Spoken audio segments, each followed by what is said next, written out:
The father's justice. Vanessa Clarke stood near the hospital door, her arms crossed, her expression untouched by anything resembling concern. Richard Lawson lay in the bed behind her, his body wrapped in bandages, every breath shallow and sharp, like broken glass moving inside his chest. 3 fractured ribs, a concussion, a leg that refused to cooperate. The machines beside him beeped steadily, measuring life in cold, indifferent numbers, but none of it seemed to register with her. "I mean, he's stable, right?" she said, glancing at her phone instead of the man who had just survived a collision that could have killed him. Her tone wasn't cruel in the obvious way. It was worse, detached, calculating, as if she were evaluating an inconvenience rather than a human being. Richard watched her in silence, the pain in his body almost secondary to the realization forming in his mind. Just hours earlier, a speeding truck had slammed into his driver's side door, metal folding like paper, glass exploding into the air. He still remembered the sound, the violent spin, then nothing. Darkness. And now this. This was what waited for him on the other side. Ethan Lawson stood at the foot of the bed, hands buried in his pockets, shifting his weight like a man who didn't want to be there, but didn't know how to leave. His eyes flickered toward his father for a moment, then quickly away, as if even eye contact required more courage than he had left. "The doctors said you'll need help for a few weeks," Richard said slowly, forcing each word through the pressure in his chest. "Getting around? Physical therapy? I can't even drive." Unquote.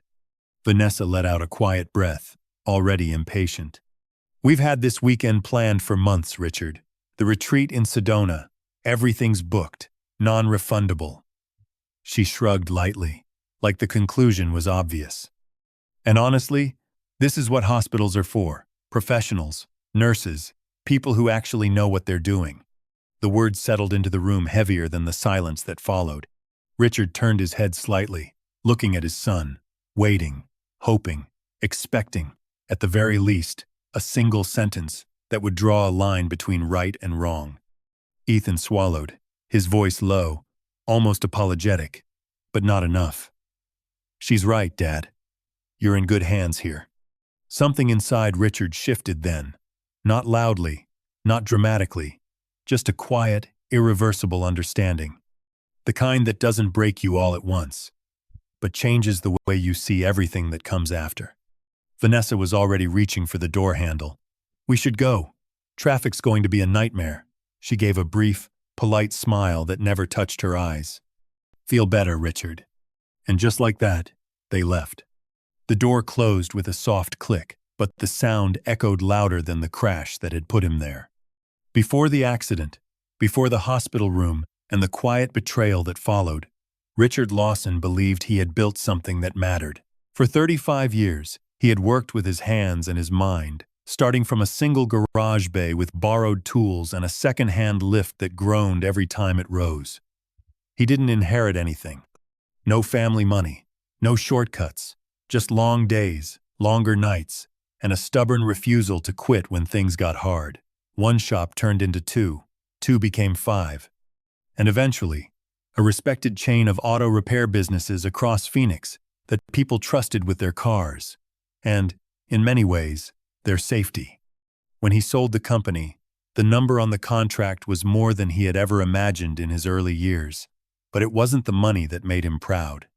It was what that money represented: decades of discipline, sacrifice, and doing things the right way when it would have been easier not to.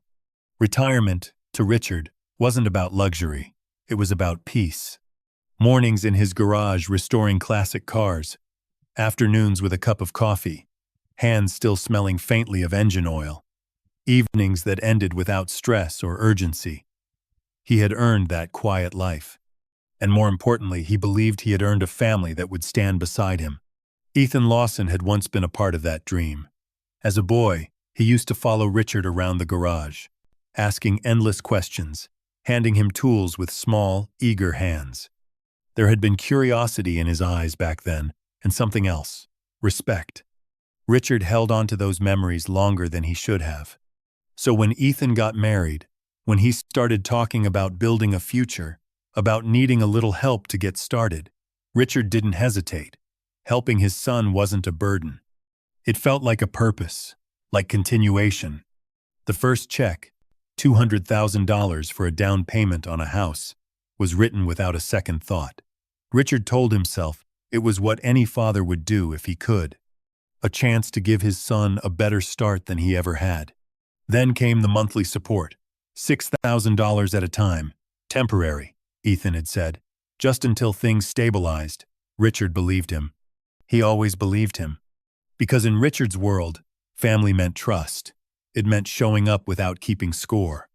It meant giving when you could, and trusting that, when the time came, that same loyalty would find its way back to you. He never imagined that the very thing he thought he was building would become the reason he was being slowly emptied. Vanessa Clarke had a way of entering a room that made people notice her. Not because she was loud, but because she was precise. Every detail about her seemed carefully arranged. The smooth blonde hair that never slipped out of place, the designer clothes that looked effortless but were anything but, the controlled smile, warm enough to disarm, but never quite reaching her eyes. On the surface, she was impressive, polished, confident, the kind of woman who could navigate conversations with ease and make strangers feel like they were part of something exclusive. But if you watched closely, really watched, there was something else beneath it, something colder, something as constantly calculating. Vanessa didn't just look at people, she assessed them.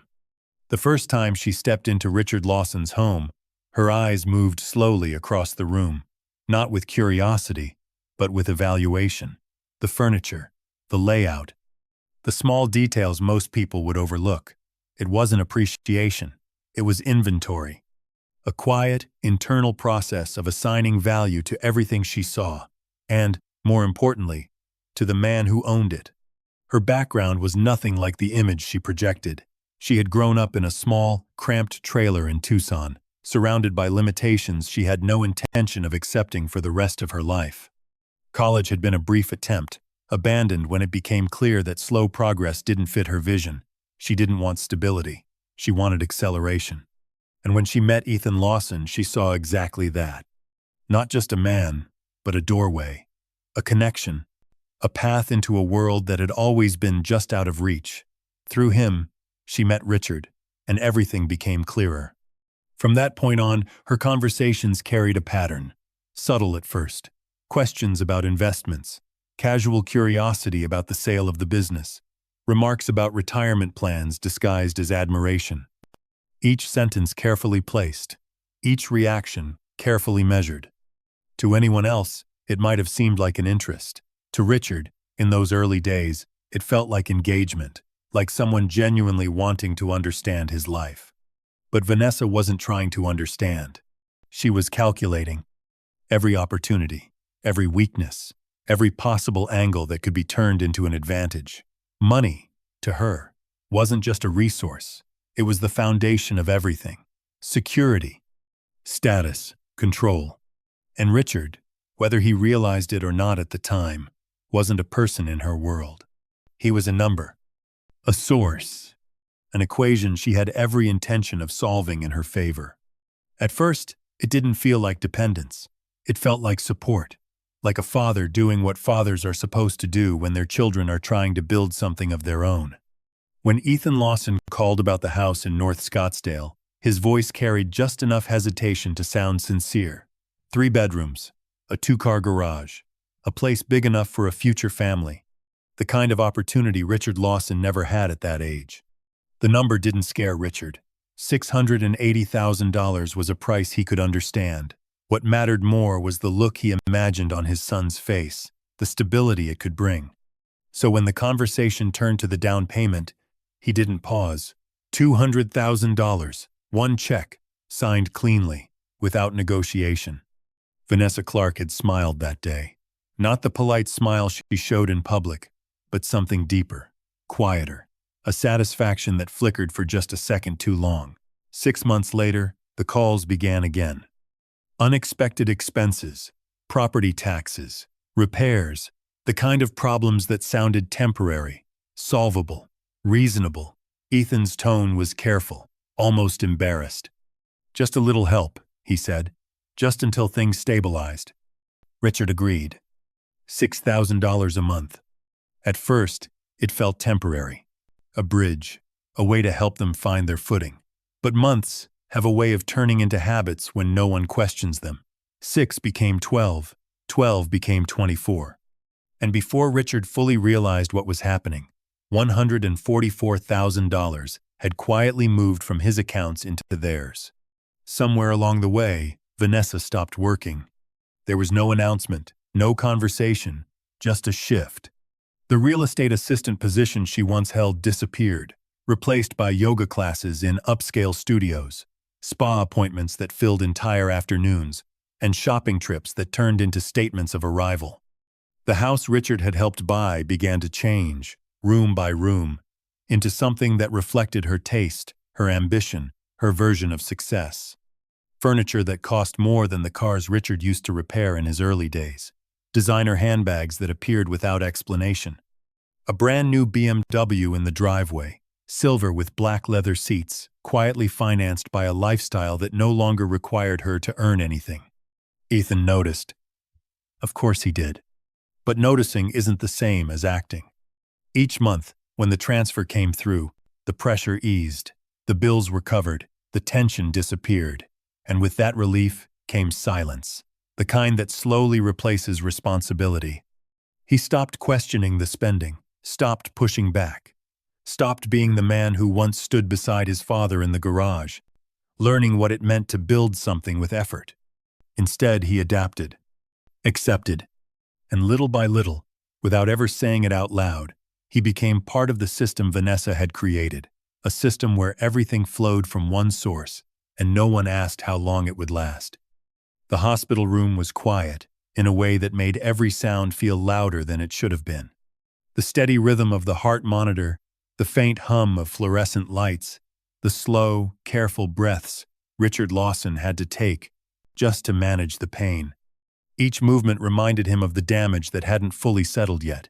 3 broken ribs, a concussion that left his thoughts slightly delayed, like everything was happening half a second behind reality. A leg that refused to support him without help. For the first time in years, Richard couldn't rely on himself. And that was when he needed his family the most. "I'll need someone at home for a few weeks," he said, his voice controlled but strained, every word measured against the ache in his chest. "Just until I can move around again. Therapy, basic things. I can't do it alone." He didn't say it as a demand, not even as an expectation, just a simple statement of need. Something any father should be able to say to his son without hesitation. Vanessa Clarke didn't respond immediately. She tilted her head slightly, as if considering the request the way someone might evaluate a scheduling conflict. "That's not really possible right now," she said finally, her tone calm, almost professional. "We've had the Sedona retreat booked for months. Everything's already paid for. The spa, the sessions, all of it." Richard blinked slowly, trying to process what he had just heard. "I was in a car accident," he said. "I can barely walk." "And you're in a hospital?" Vanessa replied, as if that settled everything. "They have nurses, equipment, people are trained for this. You'll actually get better care here than at home." The words landed with a kind of precision that left no room for argument. Richard turned his eyes toward Ethan Lawson. This was the moment.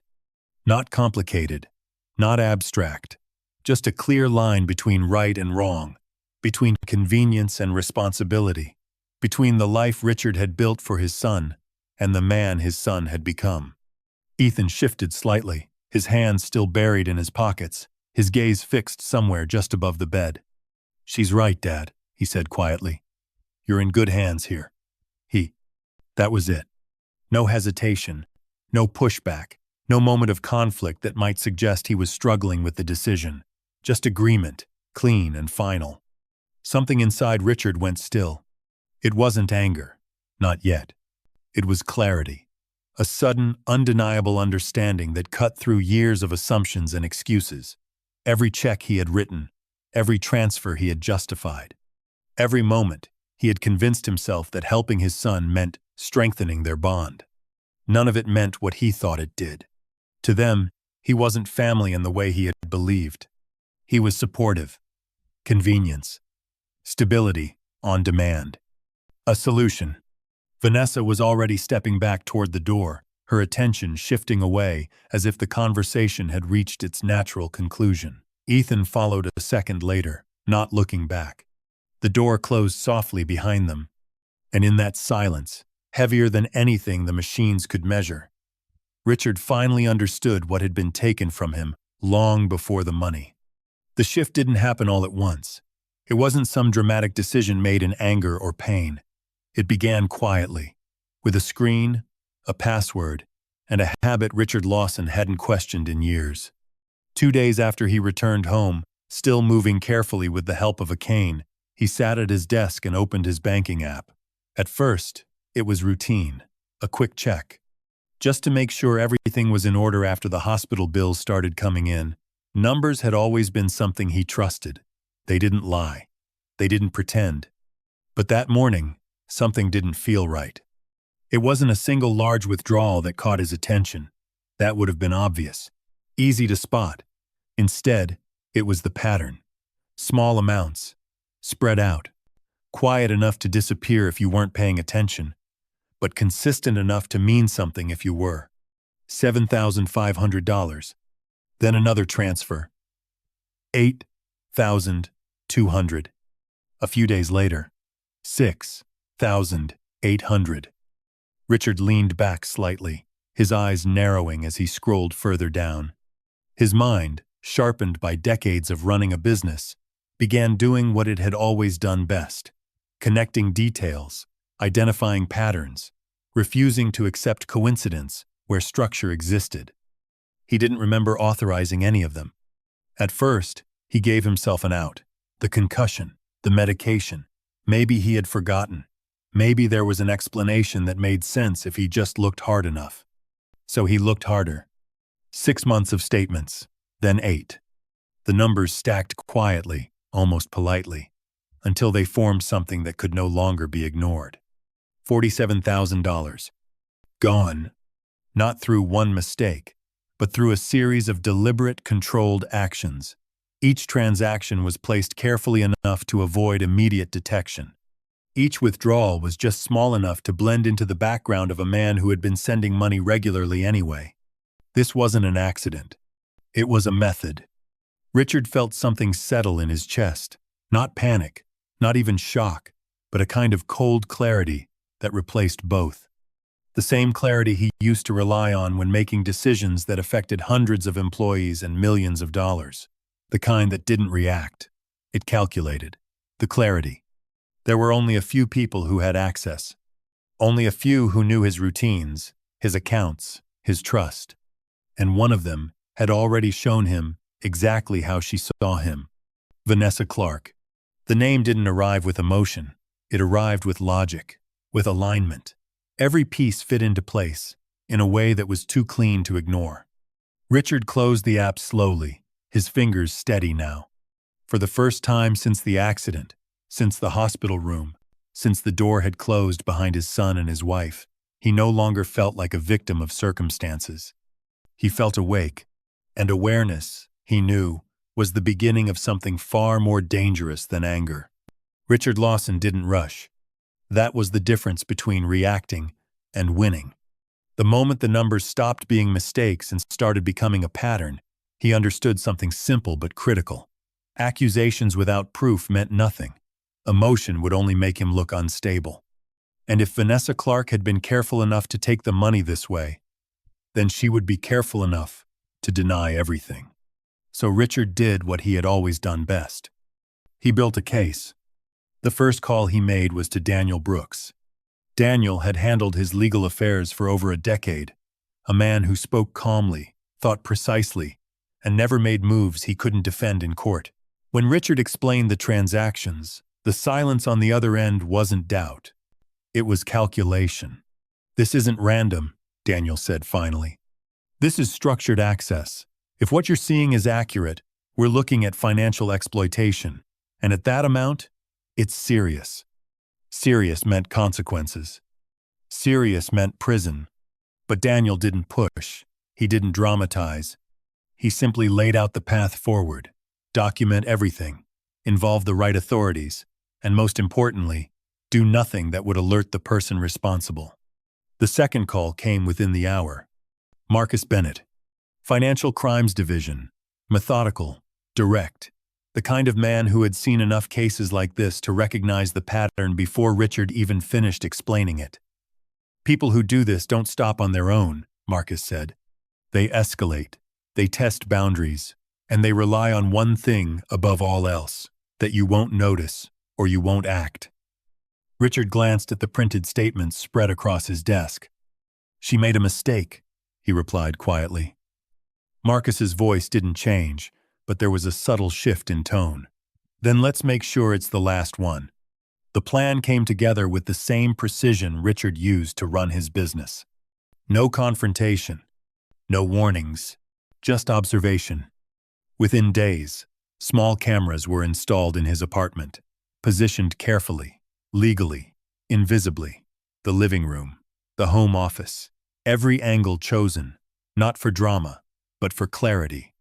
If Vanessa returned, there would be no ambiguity about what she did or how she did it. But surveillance alone wasn't enough. They needed a reason for her to come back. So Richard created one. Casual conversations, passed indirectly through Noah, about missing paperwork, confusion about financial records, subtle hints that his memory wasn't what it used to be after the accident. Nothing dramatic, nothing urgent, just enough to suggest vulnerability and opportunity. Daniel reviewed every step. Marcus monitored every variable. And Richard waited. There was no anger in the waiting, only certainty. Because for the first time since the hospital room, he wasn't reacting to what had been done to him. He was controlling what would happen next. Vanessa Clarke didn't hesitate. That was the first thing Richard Lawson noticed when he reviewed the footage later. Not fear, not caution, just familiarity. The kind that only comes from repetition. She entered the apartment as she belonged there. No knocking, no pause, just a quick glance around the room, a subtle shift in her posture as she confirmed she was alone.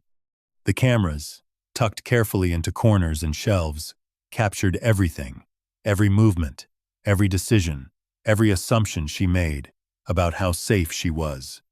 She walked straight to the home office. No searching, no uncertainty. She already knew exactly where everything was. The filing cabinet opened with a key she was never supposed to have. Inside, she moved with precision, flipping through documents, pulling out statements, photographing pages with her phone. Not rushed, not sloppy, but practiced, efficient. Then came the moment that removed all doubt. Vanessa sat down at Richard's desk and powered on his computer.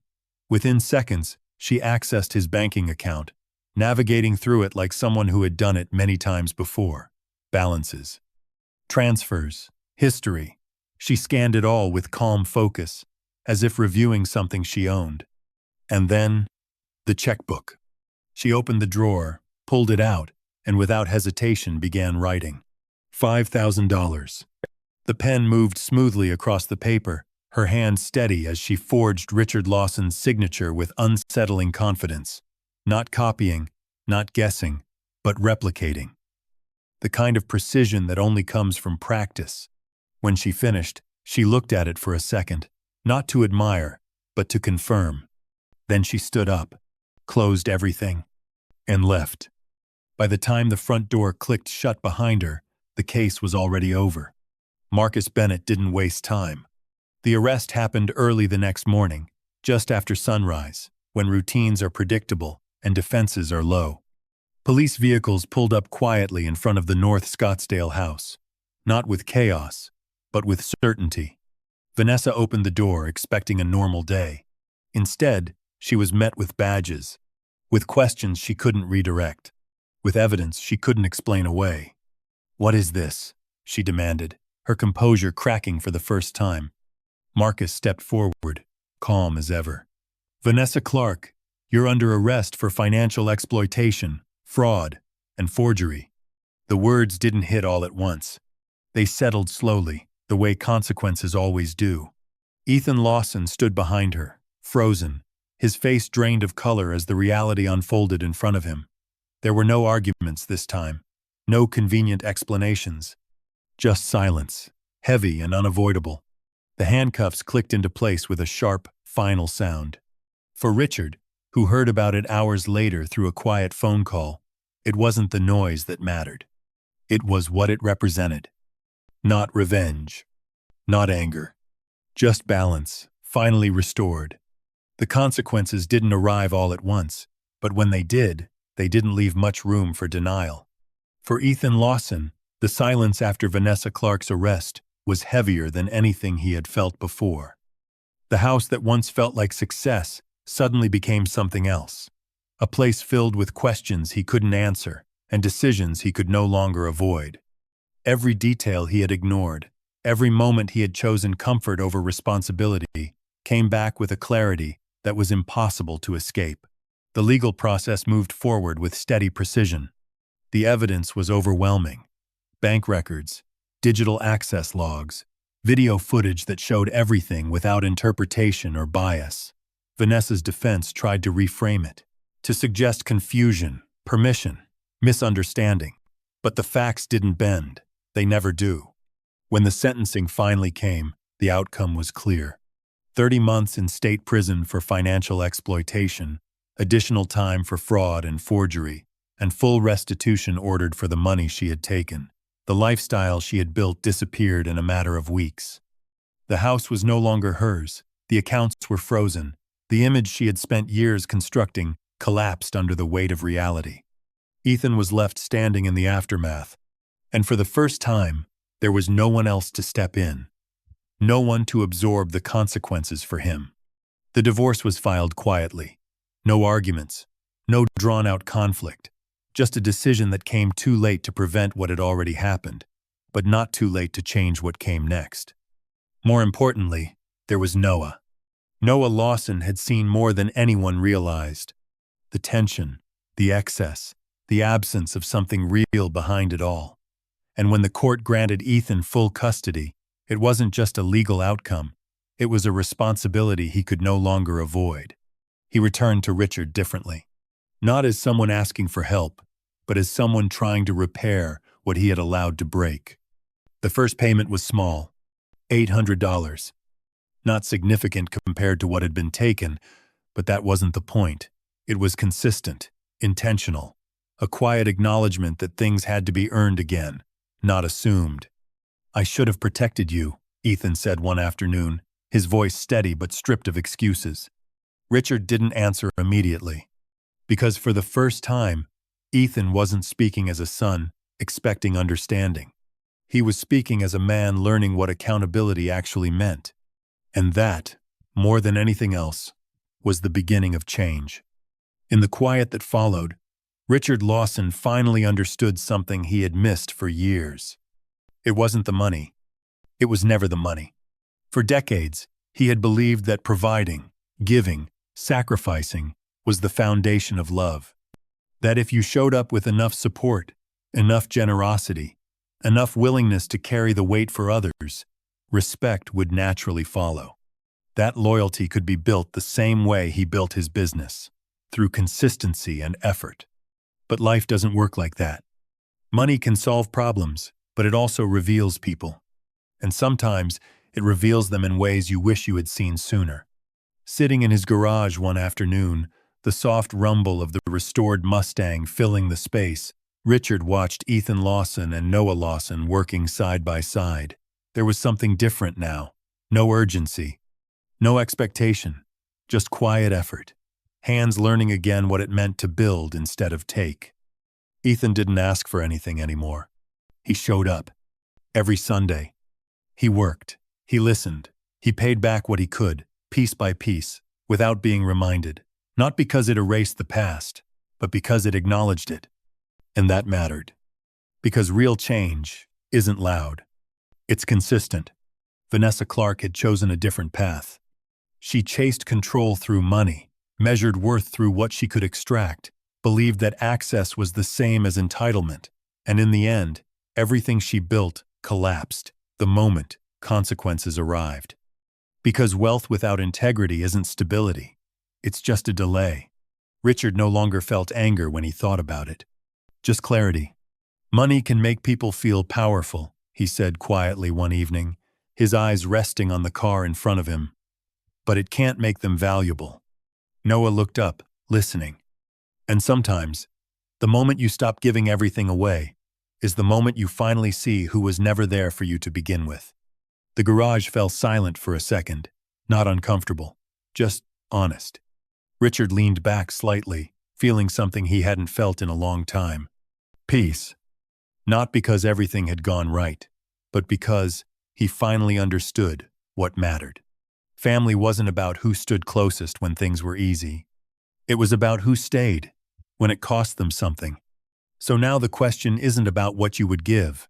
It's about this. When the moment comes, who in your life would still choose you if there was nothing left to take?